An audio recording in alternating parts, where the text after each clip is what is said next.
Please stay on the line. We need to go back to our photographer colleague, Terry. Terry, can you hear us? No, Terry can't hear us. I need to press this button here, and I think if I do that, I think Terry will be able to hear us. Hello, Terry. Hiya then. Hello. Now, the last we heard from you, Gazza had turned up. Yeah, he's here with me now in the car, and I'm just taking him away from the area of Rothbury. He's obviously getting a lot of attention because he's turned up, but he thinks that he can obviously help Raoul. Right. Is there any chance we could talk to Gazza? Oh, he says he knows that he can. I've known him for years. He's known him for years. Here, Gazza. Right.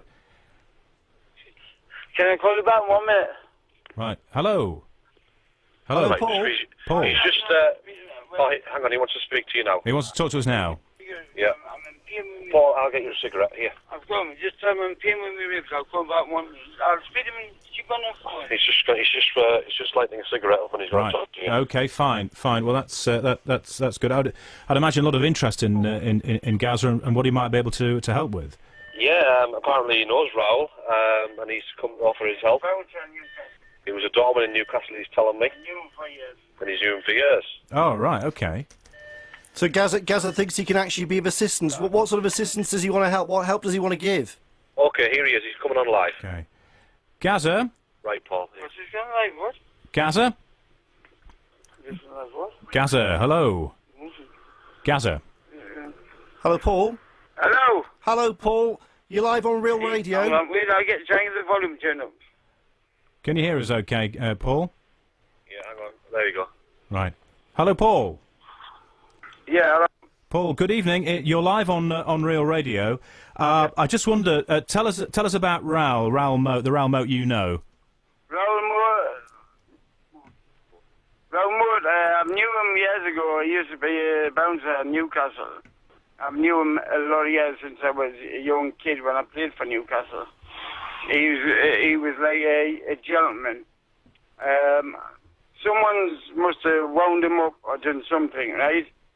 And all of a sudden I've just listened to the radio, right? I mean, on TV news. Yeah. Obviously he's killed someone and he's shot too, right? And Well, yeah, it doesn't matter. He's killed someone, which is not nice, really. Obviously, he must have been on drugs. And he shot two people, right? Now, I've heard on the news that obviously the drugs must have worn off. Now he's willing to give in. Right? Oh, you have to point out that... the police got a hold of him. Hear me out. The police have got a hold of him, right? He's a lovely bloke. I know that.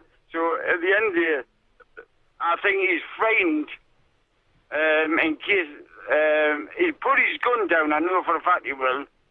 He'll put his gun down, but I think he's scared in case the police shoot him and kill him. The drugs have worn off. All he wants to do is surrender. And any day when he shoots someone, I think, and kill someone and shoot two others, you may get what, 12 days, 12 years. Paul, we don't know about that exactly, but just tell us what would you say?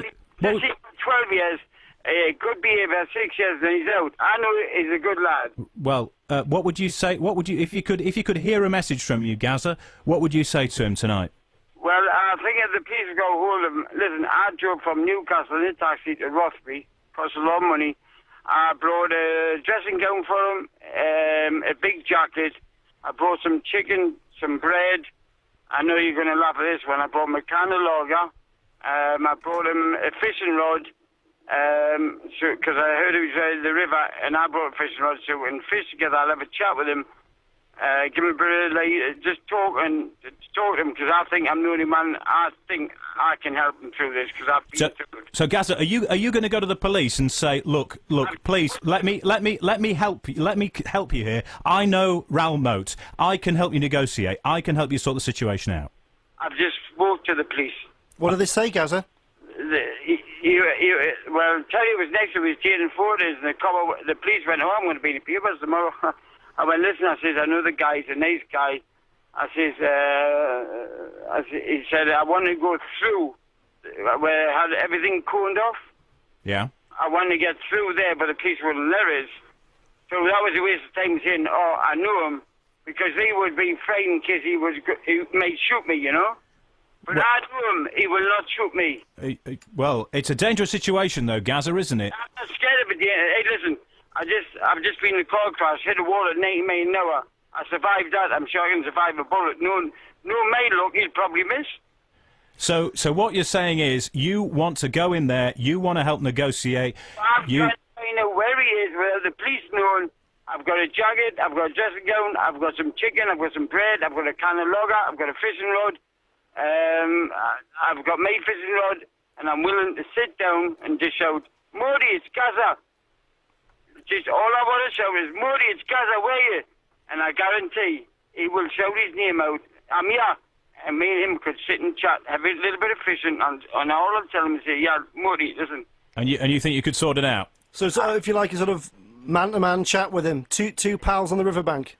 Yeah, two friends on the middle of the bar from Newcastle, and all we'll say is, look at, listen, why don't we just, like, put the gun away, throw it in the river, and say, look at Modi, look at, the worst is the worst, you may get a 12-year stretch, the police are not going to kill you, because I know he's willing to give in now, because I think whatever he was on is worn off. I said, the police are not going to kill you. He may do 12-year stretch, obviously for killing someone, which is not very nice, but obviously he did it because he was high on drugs, probably, right? Paul, have you been in touch with him recently? For good behaviour, he'd get out after 6 years. Paul, have you been in touch with him recently? Have I been no, because I've been in hospital with that car crash. When did you last talk to him? Well, I've seen him, I spoke to him about a year and a half ago when he was in Newcastle. And when you spoke to him then, how was he? How was he? Sounds a bill. No wrong with him. Gazza, thank you very much for being with us tonight. And he's a bouncer, he's a good lad, he's a hard guy, non-fine, he's a gentleman. But it's not nice when your ex-girlfriend, his girlfriend ran off with another guy. Gazza, anyone. Gazza, thank you very much for talking to us. We wish you well in your efforts to try to bring the situation to a peaceful resolution. Do me a favour, do wish me well. Do wish Modi well, he'll be all right. Well, I think you've done that already. Right. Modi, I'll look for him, and I'll tell you what, I won't give in. I went from Newcastle all the way to Rothbury, and now I'm going to stay in bed and breakfast and see if I can find him. And I'll tell you what, he's the only one I think I can talk to him. And I ain't scared. Paul Gascoigne, many thanks for joining us on Real Radio tonight. We appreciate it. Thank you very much, and do us a favour. Go on. Send a cheque through the post. Only joking. Gazza, thank you for being with us tonight. You're listening to Real Radio on a Friday evening, and the time is just after 10 o'clock.